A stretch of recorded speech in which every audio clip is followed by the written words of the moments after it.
En la década de 1950, apenas 5 años después del final de la Segunda Guerra Mundial, gran parte de la región central de Estados Unidos, lo que se conoce como el Corn Belt, vivía inmersa en ritmos marcados por el sol y la tierra. Allí, entre extensas llanuras de maíz que se mecían con el viento, florecía una vida sencilla pero exigente. Los tractores rugían al amanecer y el olor a tierra recién labrada se mezclaba con el canto de los pájaros. Para muchos habitantes de pueblos como el de Marta, aquel paisaje agrícola era más que un paisaje, era la fuente de sustento y el centro de su identidad comunitaria. En España, lugares como la campiña de Castilla-La Mancha o los valles de Andalucía pueden evocar imágenes similares, familias que desde el alba se ocupan de olivos o viñedos, niños que aprenden a distinguir el canto de la perdiz y el zorzal antes de distinguir los números en la pizarra. En ambos contextos, la tierra es un tesoro que exige respeto. Los adultos trabajan sin descanso y los más pequeños pronto se incorporan a la tarea, casi siempre sin derecho a opinar. Para las mujeres de esas comunidades rurales el papel estaba claro. El hogar era su reino y su prisión a la vez.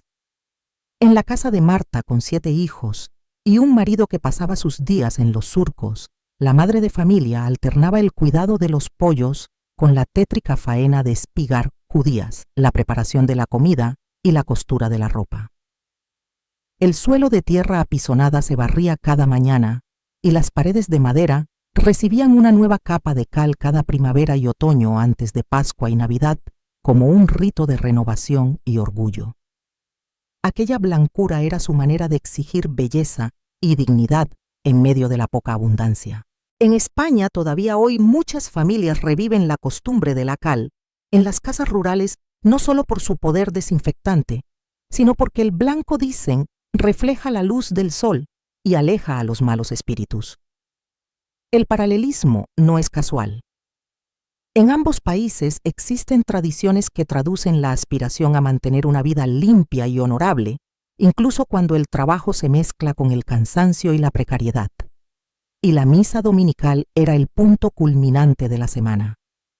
Para las familias de aquel Ohio profundo, como para quienes acuden a la ermita de su pueblo en España el domingo, era un día sagrado. Todos sin excepción se vestían con sus mejores galas. Martha, con apenas 7 años, recordaba aún aquel vestido azul de algodón, el único que no llevaba manchas de tierra, y el aroma del cornbread, pan de maíz recién horneado. Al atravesar la calle polvorienta rumbo a la iglesia de madera sentía una mezcla de respeto y emoción, como si entrara en un santuario que la separaba del resto de la semana. Tras la ceremonia, se ensamblaba en casa un banquete modesto, un guiso de pollo con ajo y cebolla, tazones rebosantes de café recién colado y rollos dulces capaces de endulzar el corazón. Aquella carne servida solo los domingos era un pequeño lujo que convertía la comida familiar en un verdadero festín. El mantel blanco, bordado por la abuela, evocaba historias de otras generaciones, una pieza que hablaba de un tiempo en que las manos afiladas por la aguja del bordado transmitían cariño y legado. En España, de igual modo, los manteles de encaje o los mantones bordados a mano recuerdan la memoria de las abuelas y el valor de la artesanía familiar. Pero detrás de esa apariencia de armonía se escondían silencios profundos. En aquella América de posguerra, como en la España rural de la misma época, no era sencillo cuestionar la autoridad de los mayores. La moral conservadora dictaba que los niños no tenían voz, había que obedecer y callar.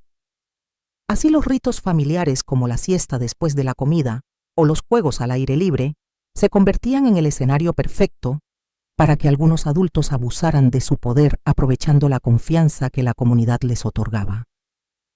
Nadie sospechaba que tras la apariencia de hombre respetable y exitoso que regentaba una pequeña tienda en el pueblo, podía esconderse un predador. El contraste entre el ruido alegre de las sobremesas y el horror íntimo que Marta sufriría cada domingo es el reflejo de una dinámica universal. Mientras las sociedades rurales, ya sea en Ohio o en Extremadura, exaltan la imagen de la familia unida en torno a la mesa, a menudo ocultan las grietas que se abren cuando la autoridad se ejerce de modo abusivo. La lección para nosotros va más allá de reconocer la dureza del paisaje o el encanto de las tradiciones, consiste en entender cómo los valores culturales, la obediencia, el respeto extremo al mayor, el miedo al qué dirán, pueden convertirse en cómplices silenciosos de la injusticia.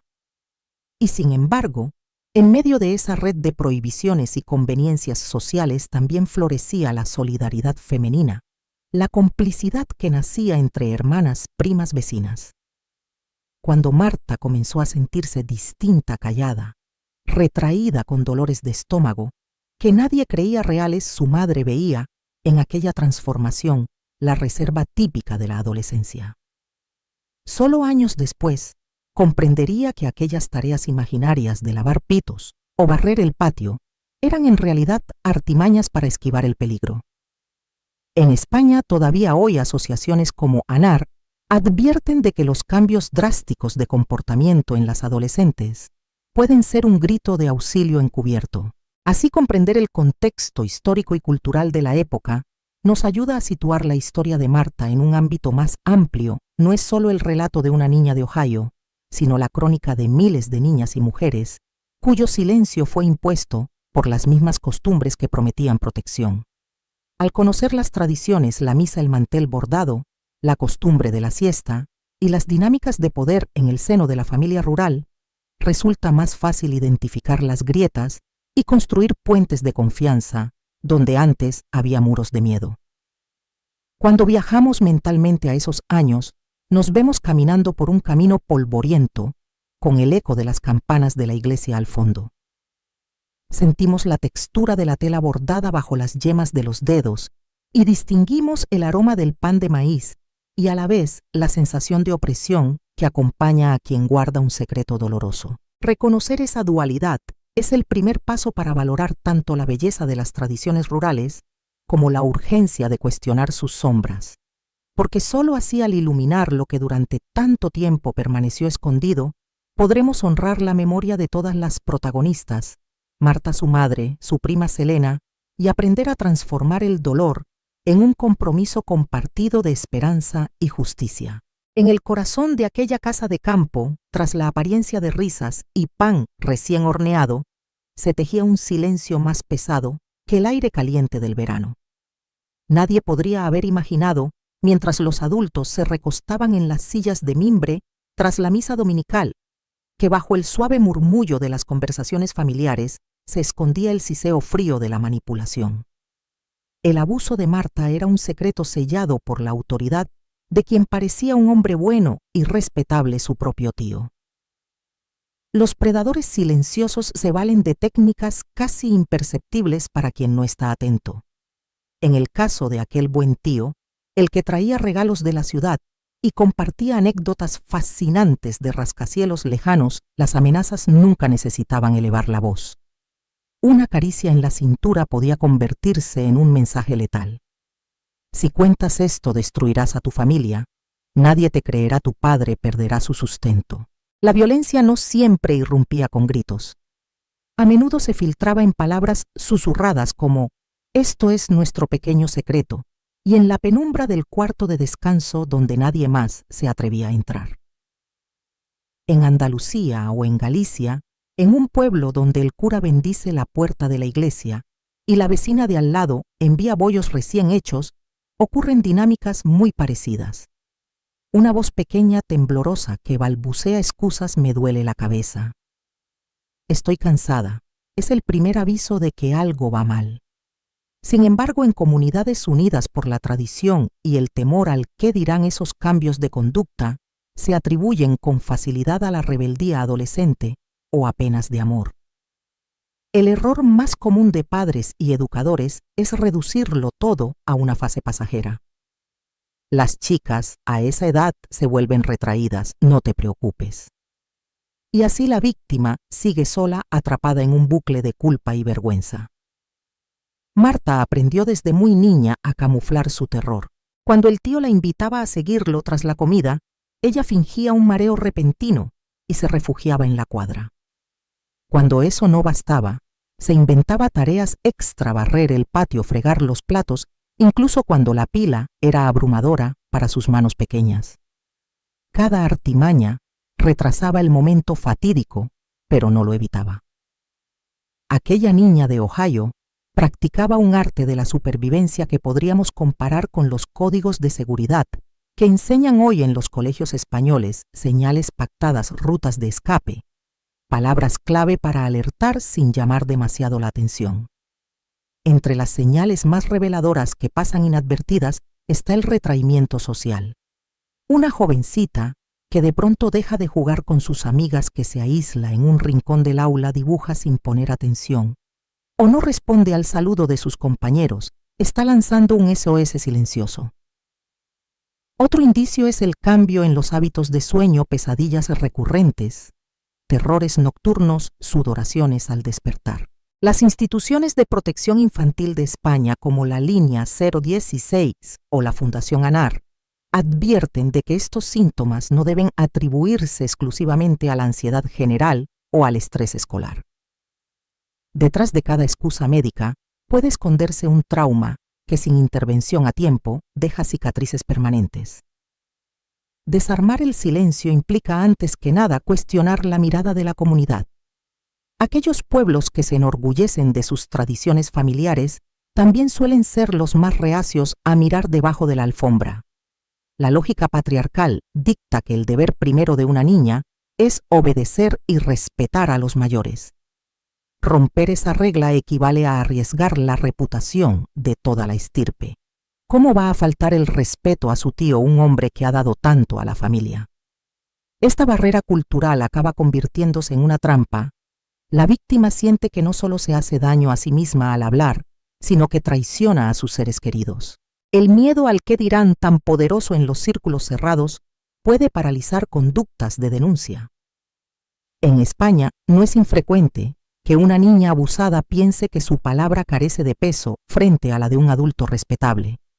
Cuando acude al colegio con moretones o con un llanto contenido, hay quien aconseja a los padres que no le den mucha importancia para no alarmar al resto de la familia. Ese consejo, aunque parezca nacido del deseo de proteger, en realidad perpetúa la invisibilidad del mal. Pero cuando alguien decide invadir ese espacio de silencio, como Marta, al advertir que su prima Selena estaba en peligro, se produce un cambio profundo. La unión de dos voces pequeñas, respaldadas por la complicidad y la valentía, desarma el poder del abusador. En el relato de Marta, el simple acto de interrumpir el juego con un "Selena, ven aquí", fue más eficaz que 1000 denuncias formales. Esa acción humana auténtica rompió la lógica del secreto y forzó a la madre de familia a reencontrar la mirada protectora que el miedo había nublado. Desarmar el silencio también exige contar con protocolos claros. Hoy en día, muchos colegios en España disponen de guías de actuación, señales de alerta, rutas de derivación a servicios sociales, formación obligatoria para el profesorado sobre detección de malos tratos. Sin embargo, la aplicación real de estos protocolos suele depender del compromiso individual. Un tutor sensibilizado puede marcar la diferencia entre una niña que aprende estrategias de evasión y una que encuentra un camino de salida al trauma. Otro error frecuente es delegar toda la responsabilidad en los servicios sociales o la policía. Si bien es esencial que intervengan, la primera línea de contención está en el entorno cercano: familia, vecindario, comunidad educativa. Una abuela que comparte confidencias con su nieta, un profesor que dedica unos minutos a escuchar su historia a un sacerdote, o una vecina que se preocupa por su bienestar emocional, pueden ser los pilares de un sistema de protección que trasciende los protocolos oficiales. Resulta fundamental ofrecer a la víctima espacios seguros para hablar sin temor a ser juzgada. En la historia de Marta, las conversaciones nocturnas con Selena bajo la luz titilante de la lámpara de aceite crearon un refugio donde el miedo se convertía en palabra. Hoy podríamos trasladar esa idea a grupos de apoyo, líneas telefónicas, chat en línea, supervisados por psicólogas especializadas. El mensaje debe ser claro. Tu voz importa, tus sentimientos son válidos, no estás sola. Cuando el silencio comienza a romperse, se abre la puerta a la recuperación. Pero ese proceso no es lineal ni inmediato. Implica acompañar a la víctima en cada paso. Atención médica, terapia psicológica, medidas legales y sobre todo un entorno que refuerce su autoestima y su sentido de pertenencia. La reconstrucción de la confianza en sí misma y en los demás exige tiempo y paciencia. En España, programas como los de la Asociación Filia o Fundación ANAR combinan asesoramiento jurídico con talleres de resiliencia y redes de mentoring que replican la complicidad protectora de Marta con Selena. En definitiva, identificar y comprender el abuso silencioso es un desafío que requiere derribar barreras culturales y empatizar con quien sufre en soledad. No basta con ver un cambio de actitud. Hay que indagar con delicadeza, sin prejuzgar, ofreciendo siempre una salida. Porque solo cuando el silencio deja de ser cómplice del agresor y se convierte en un puente hacia la esperanza, puede abrirse paso una verdadera sanación. Y así, al desarmar ese silencio que tanto cuesta romper, se sientan las bases para transformar el dolor en un impulso de cambio. Fue ese paso decisivo el que permitió a Marta empezar a vislumbrar un futuro distinto más allá del domingo de terror. Pero todavía quedaba un camino largo por recorrer, aprender a convertir la propia herida en una fuerza de enseñanza y acción social. De eso hablaremos en la siguiente parte, donde exploraremos cómo la educación y el activismo abrieron para ella una senda de empoderamiento y solidaridad. En los primeros años, tras descubrir el horror que se escondía tras las risas familiares, Marta comprendió que su única opción era convertirse en la artífice de su propia salvación. Con apenas 12 años, aprendió a leer el lenguaje de los peligros ocultos y a trazar pequeñas rutas de escape en cada domingo maldito. Aquellas estrategias de supervivencia forjadas en la urgencia del miedo, hoy nos enseñan cómo construir planes de autoprotección que, adaptados a nuestra realidad en España, pueden marcar la diferencia entre el silencio y la esperanza. 1. Crear códigos familiares de alerta. Marta y sus hermanas establecieron sin palabras un sistema de señales para avisar de la presencia del tío peligroso. Un simple suspiro, un color de blusa distinto o una excusa sobre salud bastaban para que todos supieran: es momento de cambiar de tarea. Ejemplo real: en España, en muchos colegios ya se enseñan señales de alarma, gestos o palabras clave para que niñas y niños comuniquen que se sienten incómodos. Un guiño a la maestra, un tengo sed repetido o un dibujo específico permiten alertar sin llamar la atención de un posible agresor. Lección: conviene pactar con los menores signos sencillos. Puede ser un código de color, un objeto en la mochila o una frase breve para activar un protocolo familiar: llamar a mamá, salir al patio, reunirse en un punto seguro. 2. Diseñar rutas de escape prácticas. Cada vez que Marta sentía el roce de una mano indebida, buscaba la salida más rápida: correr a la cuadra, esconderse tras las pacas de heno, trepar al manzano. No podía saber si resistiría mucho tiempo, pero sí que podía retrasar el momento. Paralelo en nuestro entorno, en los institutos y asociaciones, se recomienda ensayar con niñas y adolescentes recorridos alternativos. La ruta al baño, la salida lateral del recreo, un pasillo con más gente para que al experimentar una situación de riesgo, sepan instintivamente a dónde dirigirse. Error común: muchas veces estas indicaciones se quedan en un folio informativo en la carpeta, pero no se practican. El ensayo real, como en un simulacro de incendio, aumenta la confianza y reduce la paralización por el miedo. 3. Fomentar la complicidad protectora entre pares. Cuando llegó Selena a la familia, Marta encontró en ella una aliada inesperada. Ambas tejieron una pequeña hermandad que les permitió cuidarse mutuamente. Mientras una vigilaba la puerta, la otra buscaba ocupar el cuarto de juegos con plásticos o juguetes ruidosos. Inspiración española. Los programas de mentoring entre alumnas mayores y menores, impulsados por ONG como Save the Children, crean redes de apoyo donde la experiencia de una protege la inocencia de otras. El simple hecho de acompañar a una compañera al baño o sentarse juntas en el comedor reduce la oportunidad del agresor para aislar a la víctima. Advertencia: la complicidad no debe convertirse en una carga excesiva para la protectora. Es importante que las menores sepan también buscar ayuda adulta cuando el peligro sea inminente. 4. Integrar tareas útiles como cortina de humo. Marta aprendió a ofrecerse voluntaria para fregar todos los platos, barrer el patio o clasificar las judías. Así se mantenía ocupada y le resultaba más difícil al abusador encontrar un momento a solas. Aplicación práctica. Proponer roles de servicio que permitan al menor estar en continuo movimiento y cerca de personas de confianza. En España, algunos centros educativos organizan patrullas de apoyo en el comedor o biblioteca, un grupo rotatorio de estudiantes que colaboran con el profesorado y entre ellos mismos vigilan espacios sensibles. Límite a evitar sobrecargar al niño con responsabilidades domésticas como única estrategia. Debe entenderse como un recurso puntual, no como un castigo ni una obligación permanente que aumente su estrés. 5. Reconocer los síntomas físicos y emocionales del estrés postraumático. Además del miedo, Marta sufrió insomnio, pesadillas y dolores misteriosos de estómago. Aprendió a fingirlos para salir de la sala, pero en realidad eran manifestaciones reales de su trauma. Pauta para progenitores y docentes rechazar la etiqueta de sobreprotección o manía cuando un menor presenta síntomas somáticos recurrentes sin causa médica clara. La Asociación Española de Pediatría aconseja explorar el origen emocional de estos malestares tras descartar patologías y derivar a servicios de psicología infanto-juvenil. Consejo: llevar un cuaderno donde la familia o el colegio anote frecuencia de pesadillas, cambios de apetito o humor.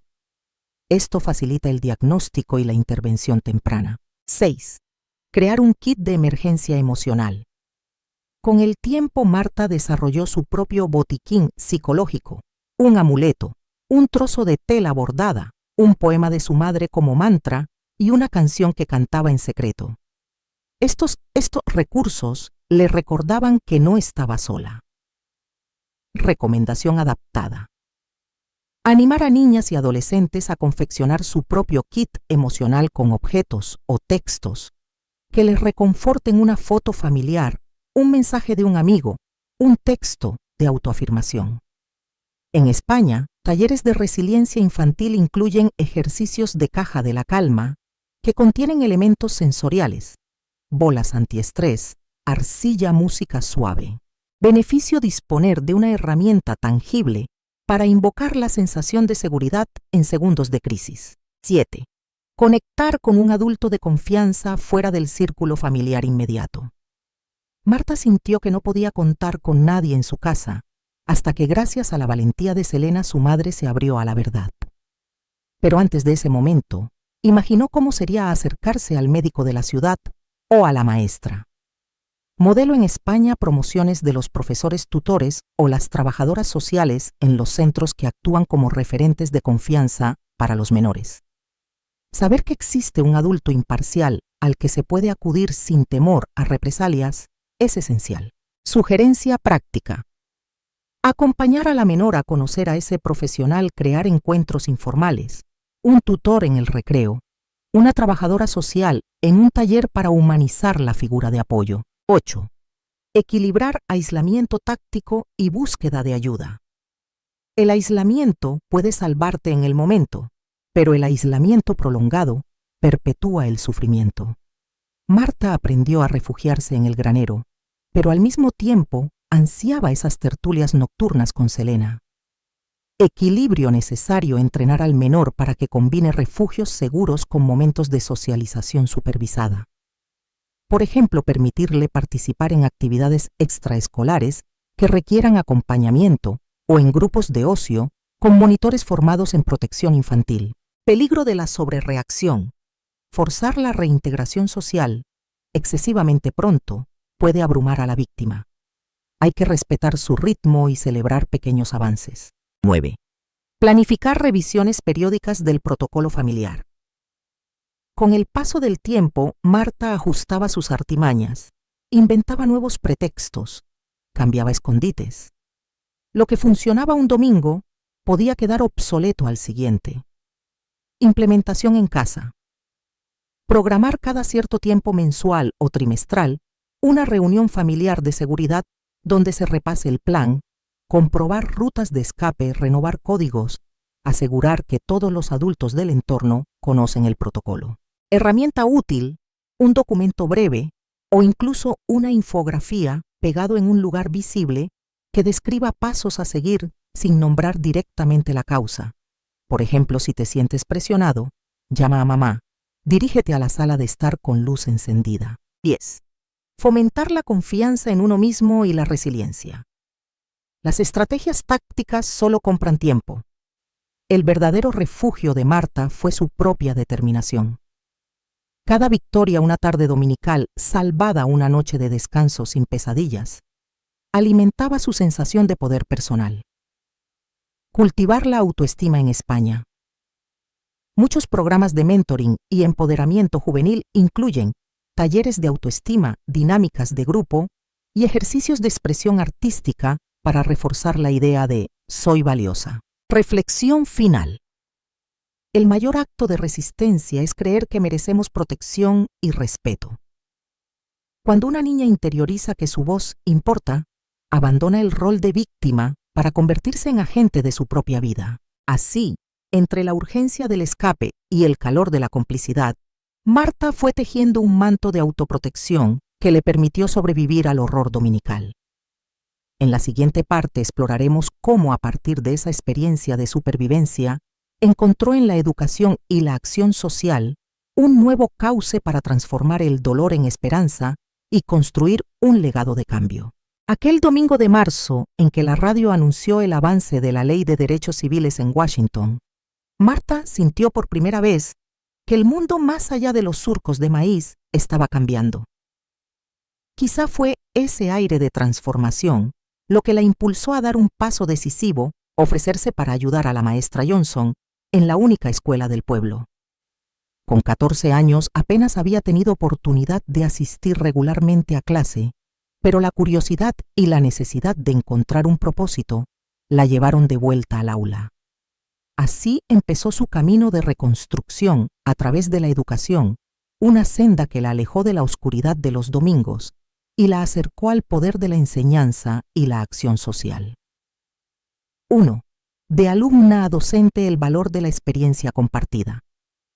La maestra Johnson, consciente de las dificultades económicas de la familia, aceptó a regañadientes la ayuda de Marta. Pronto descubrió que aquella joven reservada en su mirada pero apasionada al explicar las letras tenía un don natural para enseñar. Los niños de la zona acudían con entusiasmo a las clases de escritura y lectura que Marta improvisaba al final de la jornada. En España, iniciativas como el programa PROA para la mejora del éxito educativo en centros con dificultades comparten esa lógica al incorporar jóvenes voluntarios que conocen de primera mano la realidad de sus barrios. Se crea un vínculo de confianza que mejora la motivación. Marta, con su propia historia de sufrimiento, supo ganarse el respeto de los alumnos porque hablaba desde la autenticidad. Cuando una niña aprendía a escribir su nombre, los ojos de ambos brillaban con la misma emoción. 2. Vista y el encuentro con Mr. John. Enseñar a adultos, sanar desde abajo. En 1967, el gobierno de Estados Unidos lanzó el programa Vista Volunteers in Service to America para alfabetizar a adultos en zonas rurales. La maestra Johnson recomendó a Marta como candidata. Ella aceptó sin dudar. Por las noches, con el aceite de la lámpara ardiendo, enseñaba a hombres y mujeres que habían trabajado toda su vida en el campo y nunca habían podido firmar sus cartas. Entre ellos, Mr. John, un carpintero de 58 años, entró tembloroso en el aula. «Quiero leer la Biblia antes de morirme», confesó con una voz quebrada. Aquellas palabras llegaron al corazón de Marta porque reconoció en su determinación la misma lucha que había librado contra el miedo. Día tras día, con paciencia infinita, guiaba la mano callosa de Mr. John mientras formaba las primeras letras. En cada trazo veía renacer la dignidad de quien recupera su voz. En España, proyectos de alfabetización de adultos promovidos por entidades como Cáritas o Cruz Roja siguen esa estela, encuentros comunitarios donde coexisten diversas generaciones y en los que los voluntarios aprenden tanto como enseñan. El resultado no es solo la adquisición de habilidades, es la reconstrucción de la autoestima colectiva de un pueblo que se reconoce capaz de superarse. 3. Pedagogía crítica de Freire a la innovación rural. Durante el curso de formación para maestros que Marta realizó en Columbus, llegó a sus manos un libro que cambiaría su visión de la enseñanza. Pedagogía del oprimido de Paulo Freire. Aquella propuesta de aprender a leer el mundo, no solo las palabras, encajó con su convicción de que la escuela podía ser un espacio de liberación. Junto a Clara, la amiga de Cincinnati, que conoció en la residencia de maestras, empezó a diseñar actividades que iban más allá de la memorización. Organizaron círculos de lectura donde los alumnos discutían noticias del periódico local. Crearon un huerto escolar para enseñar ciencias en la práctica y hasta lanzaron un periódico mimeografiado con noticias de la comunidad. En las zonas rurales de España ya existen programas similares de innovación educativa, huertos escolares en Castilla-La Mancha, huellas digitales, para identificar cultivos, proyectos de radio escolar en Asturias.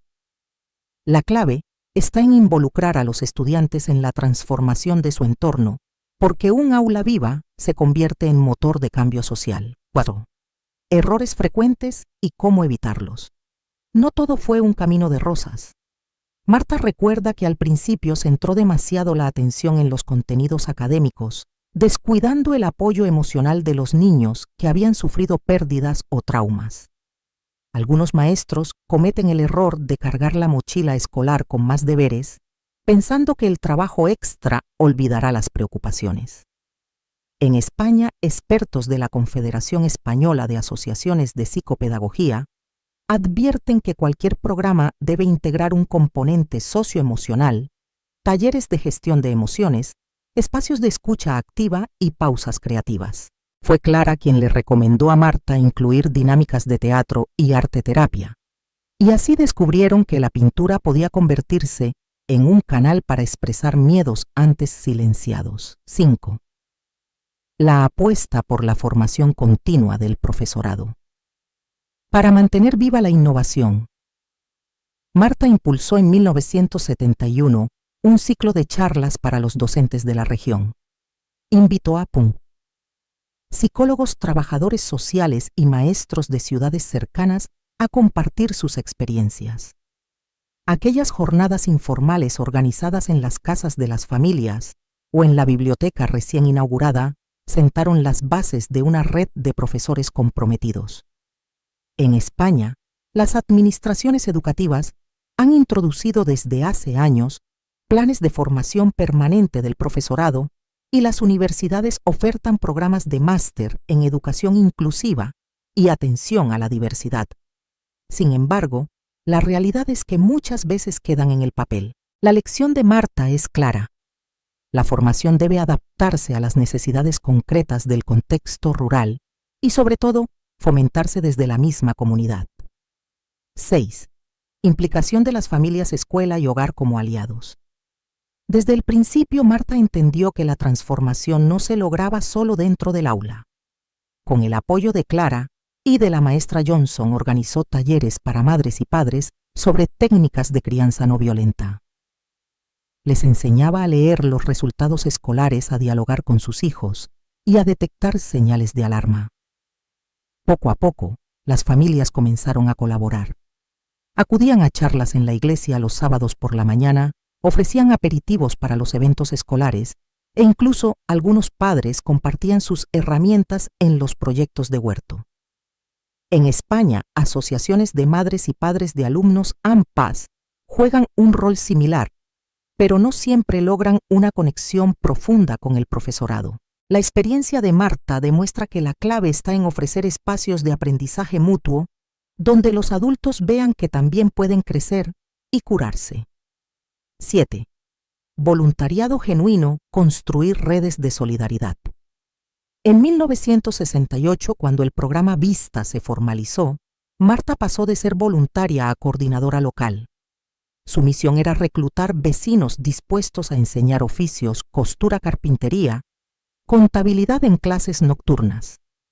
Con esa red de voluntarios lograron no solo alfabetizar, sino impulsar microemprendimientos. Algunas mujeres confeccionaban manteles bordados que luego vendían en el mercado dominical, generando un ingreso adicional. En España, plataformas como Voluntariado Europeo o la Red Española de Desarrollo Rural fomentan iniciativas similares. El reto consiste en asegurar que el voluntariado sea sostenido, no puntual. Por ello, Marta estableció un sistema de turnos rotatorios y mentorías entre voluntarios jóvenes y veteranos.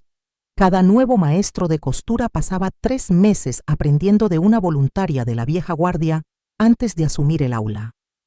8. Del aula a la incidencia. Enseñar para transformar la comunidad.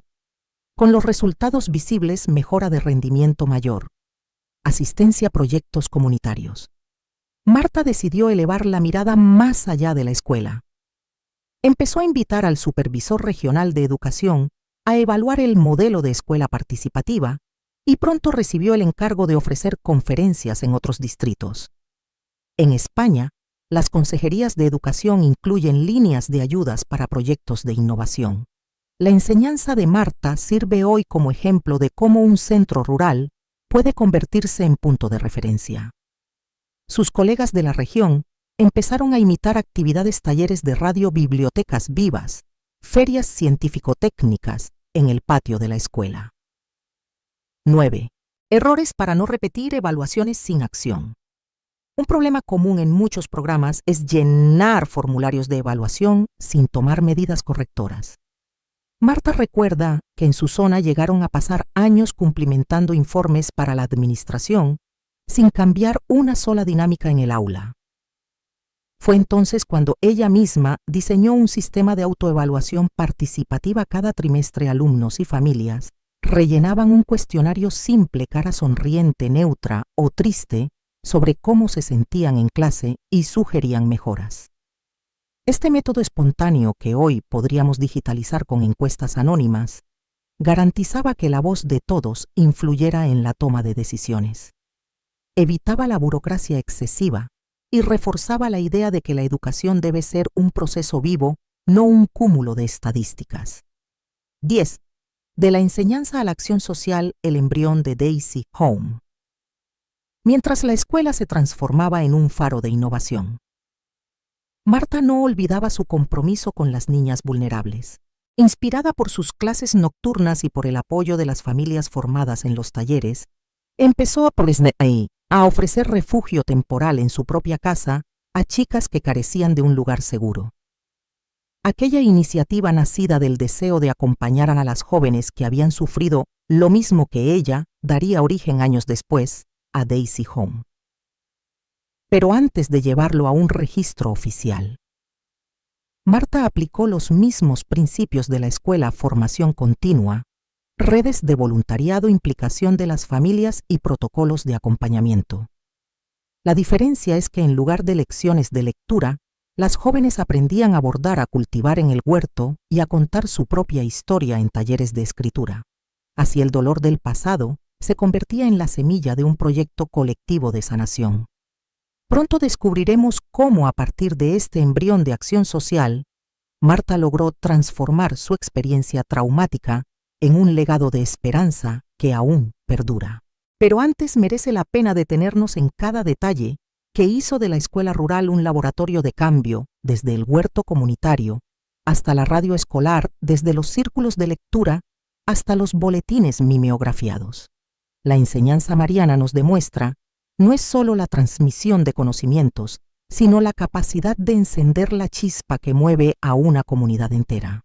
Cuando en diciembre de 1973, Marta sostuvo entre sus manos el certificado oficial que reconocía a Daisy Home como refugio protegido, supo que una semilla germinada en su propia casa había echado raíces más profundas de lo que jamás imaginó. Aquella vieja granja de Ohio, con sus paredes blancas y el huerto comunitario que florecía junto al porche, se había convertido en un faro de esperanza para niñas cuyas vidas habían sido marcadas por el dolor. Pero la historia de Daisy Home no termina. En ese momento de orgullo es en los años siguientes entre la expansión territorial, los golpes de la realidad política y la construcción de redes solidarias donde realmente se forja el legado de Martha. 1.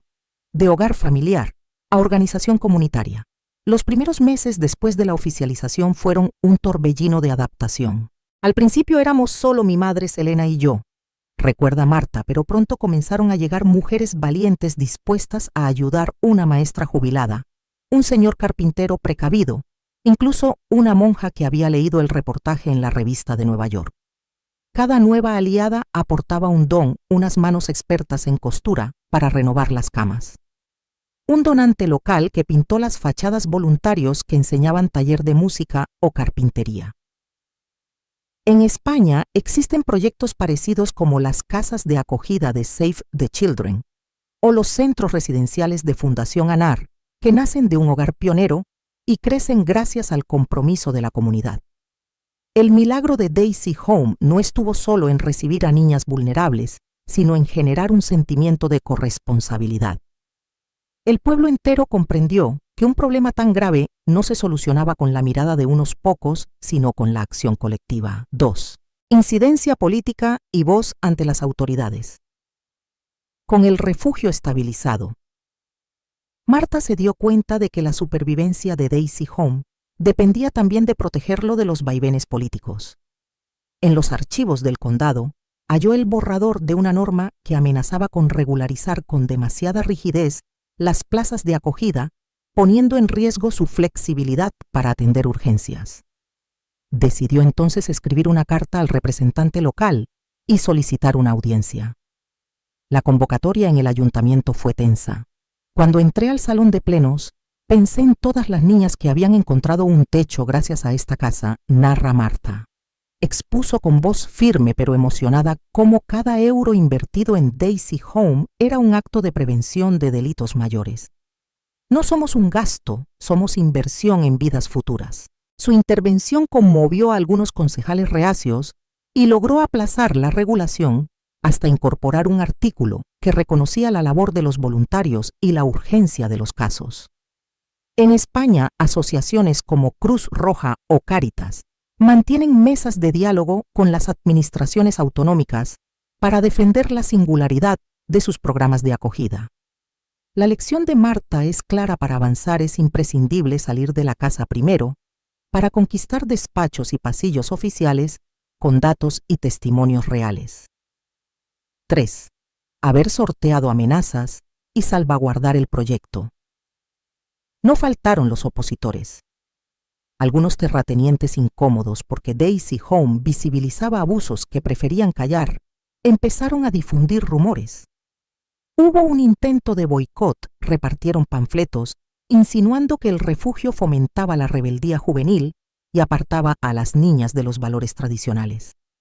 Una noche de junio de 1976, alguien roció gasolina en un rincón del establo. Por fortuna el fuego no se propagó gracias a la rápida intervención de Selena y el sargento de la patrulla local.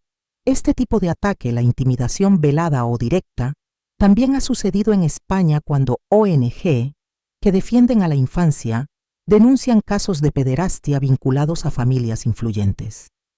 Por eso Martha enfatiza la necesidad de protocolos de seguridad, cámaras discretas en zonas comunes, alarmas conectadas al teléfono de la voluntaria de guardia y un teléfono directo con la policía del condado. 4. El cuidado de los cuidadores, evitar el agotamiento. Un peligro constante para cualquier proyecto solidario es el desgaste de quienes lo sostienen. Recuerdo los meses en que abríamos y cerrábamos las puertas sin descanso, como si cada timbrazo fuera una emergencia, confiesa Martha. Para evitar el burnout, establecieron turnos rotativos. Cada voluntaria o voluntario tenía asignado un fin de semana libre al mes y se instaló un grupo de apoyo mutuo donde compartían experiencias, miedos y lograron respirar juntos. En España, el agotamiento de los profesionales de protección infantil es un problema reconocido por los colegios de psicología y trabajo social. Talleres de mindfulness, supervisión psicológica periódica y jornadas de recreo para el equipo ayudan a que quienes cuidan no terminen quemándose. 5. Estrategias de sensibilización mediática. El reportaje en la revista neoyorquina abrió puertas, pero Marta entendió que la visibilidad era un arma de doble filo.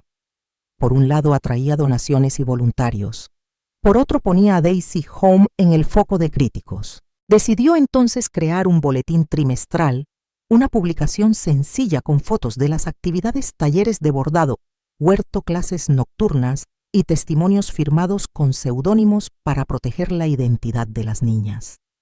Hoy en España muchas ONG operan newsletters digitales o programas de radio comunitaria para dar a conocer su labor sin vulnerar la privacidad de las víctimas.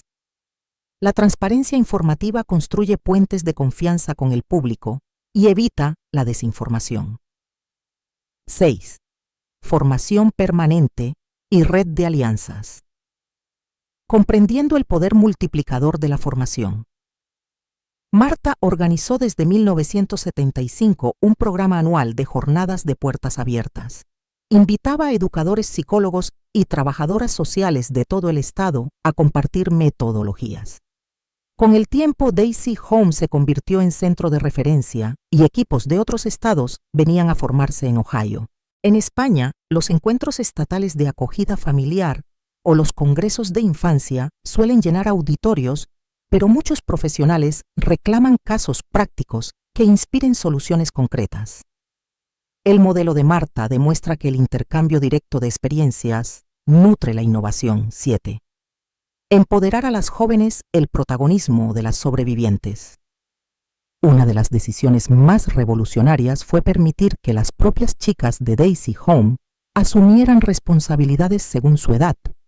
Unas colaboraban en la cocina, otras en la biblioteca, otras llevaban el control del pequeño huerto. A los 18 años podían acceder a un programa de mentoría para formarse como voluntarias o para reintegrarse en estudios superiores. Este enfoque participativo, que hoy llamaríamos empoderamiento juvenil, evita la cosificación de las víctimas. En España, el movimiento Niñas Valientes de la Fundación ANAR fomenta la creación de comités juveniles donde son las propias adolescentes quienes diseñan talleres y jornadas de sensibilización. 8. Extensión territorial y creación de sucursales. Para 1980, Daisy Home ya no era solo la casa en Ohio.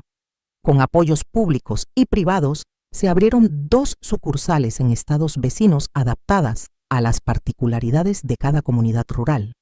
Cada una replicaba el modelo base: acompañamiento psicológico, educación alternativa, talleres vocacionales, pero introducía innovaciones locales en un condado. Con tradición vitivinícola, se enseñaba enología básica. En otro, con herencia artesanal, se impartían oficios de alfarería. La estrategia de descentralización es común en España. Entidades como Cáritas Diocesana o Cruz Roja crean delegaciones provinciales que adaptan los servicios a la cultura local. El reto consiste en mantener la coherencia de valores y el apoyo mutuo entre sedes. 9. Retos actuales, digitalización y nuevas formas de abuso. En la última década, la comunidad de Daisy Home ha incorporado herramientas digitales, formación online, grupos de chat, supervisados por psicólogas, y uso de redes sociales para promocionar iniciativas artísticas de las jóvenes. Pero también han surgido amenazas nuevas: ciberacoso, grooming. Por eso han sumado al equipo un especialista en protección infantil digital y ofrecen talleres de seguridad en Internet. En España, la protección de menores en el entorno virtual es una preocupación creciente. Plataformas educativas y ONGs han desarrollado programas de alfabetización digital para que las niñas reconozcan riesgos y sepan poner límites. 10. Una mesa abierta de esperanza, invitación a la acción local. Hoy, a sus 78 años, Marta sigue organizando los almuerzos dominicales en el gran jardín de Daisy Home. La antigua mesa bordada de la abuela huyó del polvo del baúl y ahora cuelga como relicario. Los manteles los hacen las propias chicas en el taller de costura. Cuando invita a vecinos voluntarios y autoridades a sentarse bajo el roble centenario, no hay formalidades, todos comparten un plato, una historia y un pequeño compromiso. En los pueblos de España existen todavía calles donde el silencio sepulta los dramas privados. La invitación de Marta es a levantar mesas de esperanza, encuentros abiertos en plazas con manteles extendidos y sillas dispuestas donde se compartan relatos de supervivencia, se ofrezcan direcciones de ayuda y se construya comunidad. No hay nada más poderoso que un mantel extendido y un plato servido con la mano amiga. Y así, entre risas de niñas, que ya no callan consejos de veteranas que han aprendido a sanar, y manos jóvenes bordando futuros Daisy Home, sigue siendo un ejemplo vivo de cómo transformar el dolor en fuerza colectiva. La historia continúa en cada voluntario que se suma, en cada administración que escucha y en cada niña que encuentra aquí no solo un refugio, sino un hogar de posibilidades.